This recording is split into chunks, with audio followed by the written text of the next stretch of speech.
தானே போட்டேன். டேய் உண்மையை சொல்றா? சத்தியமா உனக்கு தானே போட்டேன். சரிப்பா. அப்படி பின்னாலவா? யாருக்கு ஓட்டு போட்ட? உனக்கு தானே போட்டேன். உண்மையை சொல்லு. சத்தியமா உனக்கு தானே போட்டேன்.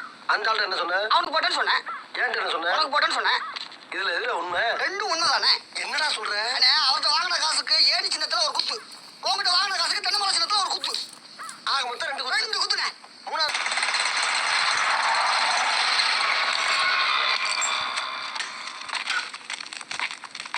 சுபையா எப்படி இருக்கு? என்ன நிலவரம்? எப்படி போயிட்டு இருக்கு? இது வரைக்கும் உங்க அப்பா ஜெயிப்பாருங்கிற நம்பிக்கை இருந்துச்சு. இப்ப இடையில ஒரு 2 பேர்ட்ட பேச்சுவார்த்தை நடத்தினேன். உங்க அப்பா க்ளோஸ். என்னடா சொல்ற? ஏப்பா ஏன் வேலை கழிச்சு வச்சுட்டு போயிடும். அட நீ என்னப்பா அதான் கூடவே ஒரு நிறைய வளர்க்குறிய. நான் எங்க நிறைய வளர்க்குறேன்? அதுதான் உன் கூட கடையில வேலை செய்யறான் நல்ல பையன் தான். என்னைக்காவது ஒரு மோத்தல முடிச்சு பார்த்திருக்கியா? இல்ல. இன்னைக்கு முடிச்சு பாரு, என்ன நடக்குங்கிறது தெரியும். அப்படிங்கிற இன்னைக்கு அந்த பய முகத்துல முடிச்சுட்டு போய் அந்த வடக்குப்பட்டி ராமசாமி கிட்ட கடனை வசூல் பண்ணிட்டே வரேன். டேய் நரி, கடை முதலாளி வந்திருக்க, எழுந்திரிப்பா. தொல்லையா போச்சே. ஒன்ன கேளுமா, எழுந்திரிமா. அதெல்லாம் முடியாது. நரி, ஒரே ஒரு தடவை எழுந்திரி நரி. தூக்கத்தை கெடுக்கிறீங்களே.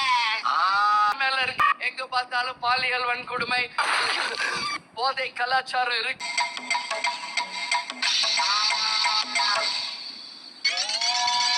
என்ன டயர் பஞ்சர் ஆகி போச்சு?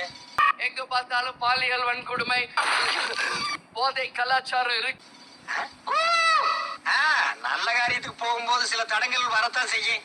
இதையெல்லாம் பார்த்தா நடக்குமா?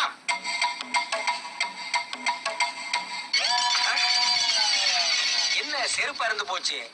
2வது தடங்களும் ஆகி போச்சே. எங்க பார்த்தாலும் பாலியல் வன்கொடுமை, போதை கலாச்சாரம் இருக்கு. சக்சஸ்.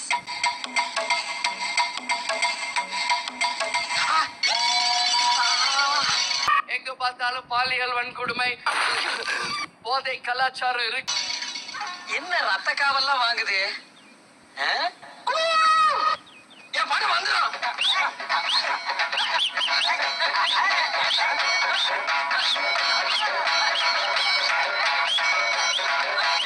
எப்பா செத்தது யாரு?